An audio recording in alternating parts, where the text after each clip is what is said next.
이번 달에 조금 주목을 하게 되는 내용은 바로 이겁니다. 미국과 중국. 올해 들어서 미국이 한 17%, S&P 500 17%, 나스닥 한 13.3% 정도가 빠졌어요. 반대로 중국은 상해 종합이 8.3, 항생이 26% 정도 올랐습니다. 그러면 여기에서 우리가 한번 이제 고민을 해볼 때가 왔어요. 야, 이제 미국에서 중국으로 돈 가는 거 아니야? 요 시점이 이제 한 번쯤은 체크를 해봐야 될 것 같아가지고, 주가는 미래를 선반영하는 거 아닙니까? 미국이 주가가 떨어질 만큼 경제가 미래가 불투명한가 라는 걸 한번 살펴봐야 되고, 중국이 앞으로 계속 올라갈 만큼 경제 전망이 좋은가 이런 것들을 살펴봐야겠죠. 그래서 오늘은 그 내용들을 주제로 이제 전반적인 내용을 진행을 해볼 거고, 그게 저는 그레이트 로테이션이라고 말씀을 드린 거예요. 이게 2000년대 초반에 골드만삭스에서 만든 이론이에요. 그레이트 로테이션. 딱 봐도 그냥 뭔가 크게 흐름이 바뀌는 그런 내용으로 이해를 하실 수가 있을 텐데, 크게 보면 두 가지입니다. 하나는 채권 시장에서 주식 시장으로 돈이 이동하는 거.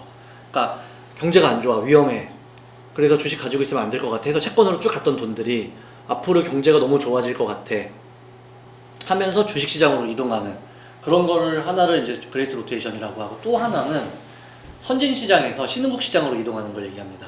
선진 시장이 어느 정도 정리가 됐어. 그러면은 이 낙수 효과가 신흥 시장으로 가게 되거든요.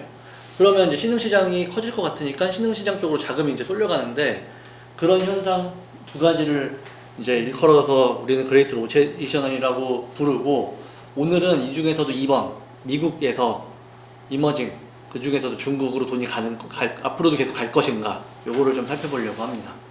살펴보기에 앞서서 이런 내용을 살펴보려면 중국 경제가 앞으로 어떻게 될 것 같냐, 과거부터 저희가 계속 중국 경제가 어려워질 것이다 라고 말씀을 드렸었는데, 지금 중국 경제가 그럼 앞으로는 좋아질 거냐 나빠질 거냐 이걸 한번 살펴봐야 되고, 미국 쪽은 경기가 좋아질 거냐 나빠질 거냐를 살펴볼 거고, 최근에 주가가 이렇게 격차가 벌어진 이유가 무언가에 대해서를 이 그레이트 로테이션 현상이 일어날까라는 내용을 토대로 이제 살펴볼 예정입니다.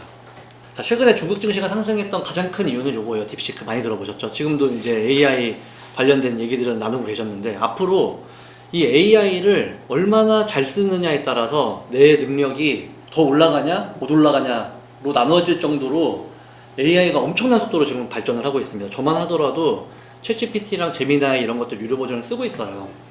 쓰면은 한 달에 뭐 한 5만원? 10만원도 안 쓰는데 직원들 한 5명 정도 쓰고 있는 효과를 누려요. 지금 인턴한테 힘들게 말 시켜가지고 자료 가지고 왔는데 말도 안 되는 거 가져와서 또 시켜야 되고 또 시켜야 되고 또 시켜야 되고, 이거를 얘한테 그냥 한 번 딱 시켜놓으면 그냥 바로 쫙 나와버리니까, 가이드 잡아가지고 대리 이상급들한테 요거 해 그러면은 얘네들 쫙쫙쫙쫙 해옵니다. 그런 용도로 쓰고 있어서 이걸 얼마나 내가 잘 활용을 해서 회사의 인건비를 낮추느냐가 앞으로의 경쟁사회가 될 것 같고, 또 어쨌든 중국에서는 못 만들 거라고 생각했던 딥시크라는 AI 프로그램이 개발이 됐고 이제 런칭이 됐어요. 그러면서 돈이 갑자기 중국으로 막 몰려가기 시작을 했습니다. 이게 왜 이렇게 됐느냐, 우리 그동안 계속 다뤘잖아요. 미국이 중국한테 AI를 못 만들게 하려고, 또는 로봇을 못 만들게 하려고, 또는 우주 산업에 접근하지 못하게 하려고 반도체 수출을 계속 규제를 한다. 그래서 최첨단 반도체는 수출을 안 하고 있는데, 최첨단 반도체가 아닌 저가형 반도체 가지고 이걸 만들어낸 거예요. 이거 만들어냈으니 시장이 깜짝 놀랐죠. 막 몇천억 들여가지고서 미국의 IT 회사들이 만든 거를 80억 들여서 만들었대요. 80억 들여서. 그러니 온 세상이 난리가 났습니다. 그럼 앞으로 중국이 훨씬 더 저예산으로 이런 AI를 만들어냈으니 더 큰 성과를 낼 수 있는 거 아니야? 시장의 흐름이 미국에 있던 돈들이 조금 중국으로 간 걸로 보여진다 라는 게 이제 첫 번째 중국의 증시가 그동안 좋았던 이유 중에 하나입니다. 근데 뭐 제가 이거 써보진 않았는데 써본 사람들이 이렇게 설문을 보니까 오류가 많답니다. 오류가 많고, 상당히 그 중국 정치적인 부분에 있어서 중국한테 유리한 측면에서 답변을 해주는 내용들이 많이 발각이 돼서 글로벌적으로 아마도 뭐 신뢰도가 얼마나 인정받을 수 있을지는 좀 의문이에요. 그래서 이게 이제 하나 이런 이슈가 있었고, 또 다른 이슈는 매년 3월 되면 이게 나옵니다. 우리 작년에도 다뤘어요. 중국 양회. 중 3월에 이제 전국인민대표회의와 전국인민정치협상회의 이 두 가지 합쳐서 양회라고 하는데, 여기에서 올해의 계획을 발표하는 시간인 겁니다. 뭐 기업으로 치면 사업계획 발표하는 그런 시기라고 보시면 되는데, 중국이 이제 경제 성장률 5% 달성을 하겠다라고 또 발표를 했어요. 작년에 5% 달성을 했답니다. 우리가 작년에 세미나 때 중국의 경제 성장률이 지금 4.5, 4.7 정도 될 것 같다. 5%못 넘는다. 중국은 5%를 넘어야 되는데 못 넘는 상황이기 때문에 앞으로 중국이 계속 힘들어질 것 같다라고 말씀을 드렸었는데, 연말에 경기 부양을 엄청 했죠. 그래가지고 4분기에만 5.4%를 만들었더라고요. 그래서 5%를 일단 만들어냈습니다. 그러면서 2025년에도 5% 할게 이렇게 발표를 했는데, 여러 가지 그런 내용들이 정말로 이제 달성 가능한지 이런 것들은 좀 살펴봐야겠지만, 돈 풀어가지고 하겠다라고 이제 발표를 했어요. 그런 기대감 때문에 중국 증시가 그동안 이제 올라갔다, 이렇게 이해를 하시면 되겠습니다. 그래서 여기 안에 내용을 조금 더 깊게 들여다보면은 GDP 대비 재정 적자를 4%까지 올리겠답니다. 그러니까 GDP 대비 재정 적자를 계속 올려서 돈을 계속 뿌리는 그런 정책을 하겠다. 그럼 이게 우리가 지난 10월에 봤던 내용인데, 중국이 재정 적자를 늘릴 수 있느냐, GDP 대비 부채 비율을 몇 프로까지 가져가야 되느냐, 이게 한 100에서 120%가 넘어가면 신용등급이 하락할 수 있고, 신용등급 하락하게 되면 금리가 올라가고 뭐 이런 부작용들이 발생하기 때문에 중국이 얼마나 돈을 쓸 수 있는지를 저희가 예상을 한번 해봤었고, 한 21조 정도 쓸 수 있는 그런 룸이 있음을 확인을 했고, 중국이 현재는 돈을 더 쓸 수 있는 상황으로 보여지기 때문에 올해 뭐 이렇게 돈 뿌려가지고서 경제 성장을 어느 정도 이제 이루는 것은 가능해 보인다라는 이제 전망을 해볼 수가 있는데, 이제 거의 마지막 단계라고 보시면 돼요. 계속 돈을 뿌리는 정책을 한다는 거는. 근데 그렇게 할 수밖에 없는 이유가 저는 이제 여기 있다고 보고 있어요. 미국은 지금 물가가 안 잡혀서 난리인데, 여기 물가가 계속 떨어져서 난리예요. 올해 목표가 2%랍니다. 지금 1%대까지 내려와 있는 상태고, 마이너스 가끔씩 왔다 갔다 해요. 소비자 물가 지수가. 그러니까 돈 뿌려가지고 돈 쓰게 해서 물가를 올리겠다는 건데, 이게 가능할지는 잘 모르겠습니다. 근데 과거 일본 사례를 우리가 한번 공부를 해봤을 때, 이렇게 돈 뿌려가지고 막 해서 물가를 끌어올리려고 하다 보면 갑자기 이제 버블 생기면서 버블 경제 오고, 또 거기서 금리 막 올리고 이런 작업들을 몇 번 하다가 졸지에 금융위기 오면서 이제 힘들어졌던 과정을 살펴봤었는데, 중국이 이제 그런 초기에 와 있는 그런 상태가 아닌가 이렇게 보고 있고, 어쨌든 이 물가가 올라가지 못하고 있어서 지금 상당히 어려운 상황이고, 그러다 보니 상당히 오랜 기간 동안 긴축과 중립의 입장에 있었던 중국이 이제는 서서히 이제 완화 쪽인 정책을 펼치는 형태로 진행을 하겠답니다. 요게 이제 저한테는 조금 주목되는 대목이에요. 뭐냐 하면은 2023년도도 그렇고 2024년도도 그렇고 중국은 1번이 요거였어요. 과학기술 혁신, 뭐 AI, 로봇, 뭐 6G 이런 거 할 거야. 그러니까 즉 미국이 하지 마 했던 것들을 얘네들 더 할 거야 라고 계속 얘기를 했었고, 작년에도 무역전쟁 안 끝날 것 같다, 미중 패권전쟁 안 끝날 것 같다, 안 끝날 것 같다 라고 했던 이유가 이걸 중국이 계속 하겠다고 발표했기 때문이다 라는 말씀을 드렸었는데, 여전히 이거를 지금 계속 하겠다고 얘기는 했거든요. 근데 중국이 1번이 이제 이걸로 갔어요. 내수 진짜. 그만큼 지금 중국 경제가 어려운 게 아니냐. 수출은 막히고 내수 살려야 되는데 지금 기업들 다 나가면서 일자리는 없어지고 실업률은 증가하고 있고, 그런 상황에서 얘네들이 경기를 부양시킬 수 있는 방법은 돈 푸는 수밖에 없다. 그래서 이제 내수를 확대하는 이런 정책으로 가는 걸 보면서, 아, 중국 경제가 물가도 지금 안 올라가고 있고 상당히 지금 힘든 상태구나라고 이제 예상을 해볼 수가 있습니다. 그러면서 동시에 과학기술 혁신 부분은 계속하겠다고 발표를 했어요. 그러니 이것만 딱 놓고 봤을 때 중국 경제 너무 힘들어. 그래서 내수 살릴 거야. 근데 그렇다고 미국한테 굴복하지는 않을 거야, 아직. 왜? 이게 끝나려면, 미국과 중국의 패권 전쟁이 끝나려면은 중국이 나 그냥 2등 국가로 남을게 라는 시그널을 줘야 된다고 말씀드렸었잖아요. 근데 나는 2등 국가로 남을게 라는 시그널을 전혀 주지 않았고, 나는 여전히 1등을 노릴 거야 라는 이제 시그널을 준 거기 때문에 미중 패권 전쟁은 계속될 것 같다. 자, 이런 상황에서 중국이 이제 어떤 정책을 내놨느냐, 이제 이구 환신이라는 정책을 내놨어요. 옛 것을 새 것으로 다 바꾸도록 하겠다. 그러니까 정부에서 돈 주고 내연기관차나 디젤차를 신에너지차로 바꾸게 하겠다. 신에너지차는 뭐겠어요? 전기차 아니겠습니까? 중국에 요새 뭐 BYD 이런 거 엄청 팔린다고 하는데, 중국의 소비력을 보여주겠다. 여기 그리고 전자레인지, 정수기, 식기세척기 이런 것들 다 보조금 통해 가지고 살 수 있게 해주겠다. 에어컨 이런 것들까지 그래서 현재 지금 중국 국민들이 일자리가 없어지면서 부동산 경기도 안 좋기 때문에 돈을 못 벌고 있으니 소비를 못하는 상황이라 이런 것들을 소비를 할 수 있게끔 나라에서 돈을 주는 정책을 하겠다라고 이제 발표를 한 겁니다. 그리고 과학기술 혁신 부분에 있어서는 기존에 하겠다라는 거를 다 하면서 동시에 이제 6G가 슬슬 이제 나오기 시작을 했어요. 결국 자율주행과 우주패권 경쟁은 앞으로도 계속될 것 같고, 뭐 이제 LMM 이게 그 LMMS 이게 그 오픈 AI 기반의 AI 그 프로그램인데 그런 내용들을 앞으로도 우리 계속할 거야. 그러니까 미국이 하지 않았으면 좋겠다라고 한 것들을 계속하겠다고 이제 발표를 했습니다. 그래서 사실상 이제 미국과의 기술 패권 전쟁에서 물러설 생각이 없다, 이런 것들을 이제 볼 수가 있죠. 그러니까 앞으로 그럼 미국이 어떻게 하겠습니까? 중국과 화해하는 그런 형태를 보일 가능성은 더 낮아지는 거죠. 그러니 당장 2월에도 중국산 제품에 대해서 10% 관세 부과하겠다고 했고 3월 4일자로는 10% 추가 관세 부과하겠다고 했고, 이런 걸 통해서 양회 때 뭔가 완화적인 모습을 보여주길 바랬는데 더 세게 나왔으니 이거 더 세게 나올 가능성이 높겠죠. 저는 좀 그렇게 보고 있고요. 미국이 관세를 이렇게 10%씩 부과를 한다고 했을 때 중국도 하겠다고 발표를 했습니다. 근데 요거는 지난달에 우리 다뤘죠. 사실상 관세를 부과를 하겠다고 보복관세라고 얘기를 했는데 막상 뚜껑을 열고서 조사를 해보니 실제로 중국은 미국한테서 석탄과 액화천연가스를 거의 수입하지 않더라. 그러니 그냥 말만 한 거예요. 요것도 마찬가지예요.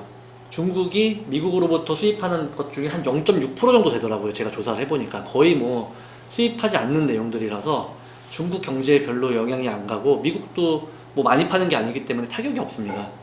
그래서 겉으로는 자존심을 세우는 듯한 그런 그 액션을 취했지만 속으로는 뭐 아무런 영향을 주지 않고 있어서 미국에 타격이 전혀 없는 그런 무기를 쓴 거다, 이렇게 생각하시면 좋을 것 같고, 그런 상황에서 미국은 앞으로도 계속해서 그 무역 전쟁을 계속 할 거기 때문에 중국은 무역으로 인한 경제 성장은 좀 힘들어질 것 같다라는 생각입니다.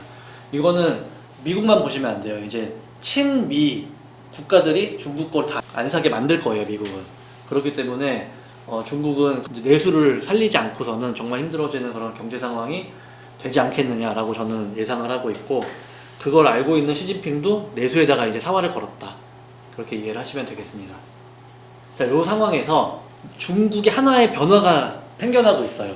시진핑이 3년임을 하기 전후에 중국의 빅테크 기업의 수장들이 갑자기 막 사라지는 일들이 있었거든요. 혹시 아세요? 마윈 이런 사람들 한참 막 떴다가 어느 순간 갑자기 잠적을 했단 말이죠. 그리고 시진핑이 견제하던 세력들이 다 사라졌어요. 갑자기 죽고 두문불출하는 그런 상황으로 이제 만들어지면서 중국은 태자당과 공청당과 상하이방 이렇게 세 가지 이제 공산당 안에 파가 있는데 그 중에 원래는 돌아가면서 해요.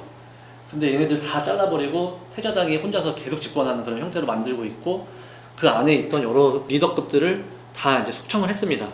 숙청하면서 동시에 IT 쪽의 빅테크 기업들의 수장들도 힘들게 만들었어요. 근데 저는 이 부분을 어떻게 생각을 하느냐 하면은 왜 도대체 이 사람들을 밀어냈을까 라는 관점에서 생각을 해보면 얘네들 다 미국이랑 교류를 많이 하는 애들이에요. 미국 자본을 받는 애들인 거죠.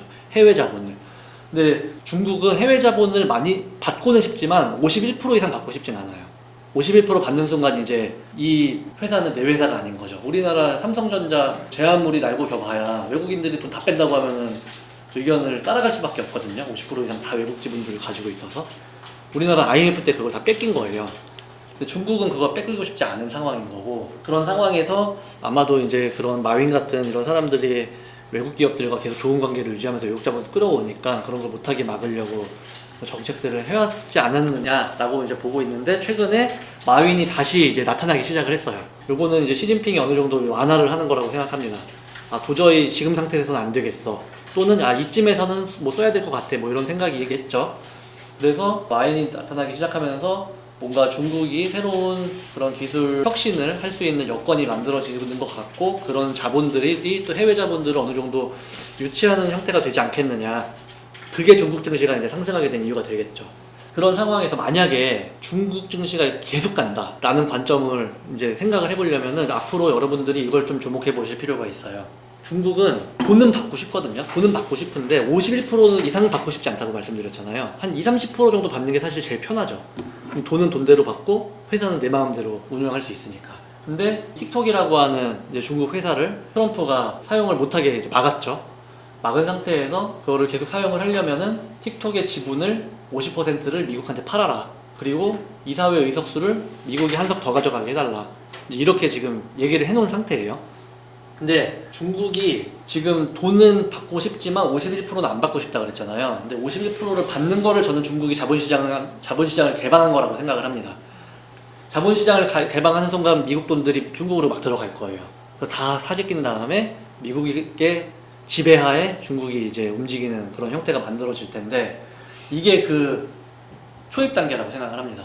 요거를 시진핑이 받아들이냐 안 받아들이냐에 따라서, 안 받아들이면 힘들어질 거고, 받아들이면 이제 나는 그냥 2등 국가로서 있을게 라는 걸 이제 인정하는 상황이 되니까 좋아질 수 있다.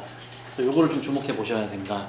근데 보통은 회사의 법인 뭐 다들 경험을 해보셨겠지만 주주총회가 제일 큽니다. 주주총회에서 모든 결정이 만들어져요. 그러니까 드라마 같은 거 보셔서 아시겠지만 중요한 결정을 해야 될 때 표 받으러 막 여기저기 다니고 항상 마지막에 누가 짠 하고 나타나가지고 막 바꾸고 막 이러잖아요. 그러니까 그만큼 지분이 중요한데 이거 5대5로 갑시다. 그러면 이제 주주총회에 앞서서 회사 내부에서 결정을 하는 기관을 이제 이사회라고 하는데, 이사회 중에서 대표를 대표이사라고 부르는 거예요. 이 이사회를 미국 사람이 한 명 더 많게 가져가야 된다. 이렇게 요청을 해놓은 상태고, 협상을 지금 하고 있는데 팔릴지 안 팔릴지 이걸 조금 지켜봐야죠. 그래서 틱톡 관련해서 4월 5일 뭐에 행정서명하고 그 이후에 계속해서 매각에 대한 그런 진행이 될 거라고 예상이 되니까 이런 부분들은 놓치지 말고 한번 살펴보셨으면 좋겠고요. 자, 이런 기대감 때문에 중국 증시가 올라갔는데 앞으로도 계속 올라갈 것인가 라는 걸 보려면 이제 중국 경제 상황을 좀 살펴봐야겠죠. 근데 중국 경제 상황은 저는 지금 어떻게 보고 있냐면은, 코로나 전에 경제가, 전 세계 경제가 그냥 뭐 항상 힘들었지만 그래도 완만하게 가던 그 시기에 평균 지표와 현재 지표를 좀 비교하는 전략을 가지고 가고 있어요. 근데 코로나 직전에 중국의 소매 판매는 한 7에서 9%씩 계속 성장을 하고 있었습니다. 근데 지금 지금 현재 3.8 정도 돼요. 아직 한 반 정도밖에 안 돼요. 그리고 추세는 계속 내려가고 있어요. 이게 계속 올라갈 수 있을지, 이게 이제 한 가지가 이제 의문입니다. 그러니까 중국 경제 이것만 놓고 봤을 때는 좀 어려울 것 같다. 구매 관리자 지수, 이제 기업에서 뭘 막 사야 되는데 그런 것들을 사려는 사람들이 의견을 냈을 때 코로나 직전보다 안 좋은 상태고 이것도 계속 내려가고 있는 상태예요. 이런 상황에서 요 또한 중국의 경기가 좋아질 가능성이 아직은 보이지 않는다라고 생각해 볼 수가 있겠죠. 소비자 신뢰 지수 이런 거 보면은 뭐 이거는 뭐 이렇게 뚝 떨어져서 아예 회복이 안 되고 있습니다. 그 이유는 이것 때문이에요. 중국의 경제는 20% 이상 부동산으로 구성되어져 있다고 말씀드렸잖아요. 근데 부동산 가격이 아직도 떨어지고 있답니다. 이런 상황에서 국민들이 직업을 잃고 부동산도 이자 계속 내면서 가져가고 있는데 가격은 하락하고, 그러니 돈을 쓸 수 있겠습니까? 돈을 쓸 수가 없죠. 그래서 부동산도 안 좋고, 소비자 물가지수 계속 0%대 마이너스로 갔다가 플러스로 갔다가 하고 있지만 1%가 채 안 되고 있는 그런 상황이 유지가 되고 있고, 우리가 과거 일본 사례를 봤을 때 이게 몇 번씩 왔다 갔다 하다가 이렇게 내려갔던 모습들을 기억하실 겁니다. 그래서 이것만 놓고 봐도 아직까지 뭐 힘들어 보이고, 오죽하면 이거 2%까지 올리는 걸 목표로 잡았을까, 그런 생각이 들 정도예요.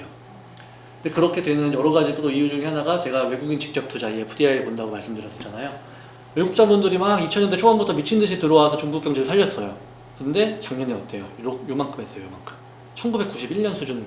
1991년이면은 정확하게 기억은 나지 않지만 한국이 중국 못 갈, 하늘 위에 명봉을 침공하지 못하고 딱 돌아서 다녀야 되는 그런 시절 전후였을 거예요. 그래서 그만큼 교류를 안 하던 그런 시기까지 지금 이제 떨어져 있는 그런 상황입니다. 그래서 소매 판매를 보나, 뭐 PMI를 보나, 소비자 신뢰지수, 부동산 가격지수, 소비자 물가지수, 뭐 FDI 여러모로 다각도로 다 살펴봤을 때 중국 경제는 지금 너무 안 좋다. 그래서 앞으로 중국 경제가 이렇게 좋아져서 계속 올라갈 가능성은 높아 보이지 않는다라는 게 저의 개인적인 생각입니다. 그래서 당분간 미중 무역 패권 전쟁이 중국이 기부업 하면서 끝나는 시나리오가 아닌 이상은, 뭐 지금 상황에서는 잘 보시면 그냥 여기 계속 박스권에서 움직이고 있는 그런 그림인 거고, 요 안에서 움직이던지 다시 또 내려가던지 그런 형태가 될 가능성이 매우 높아 보입니다.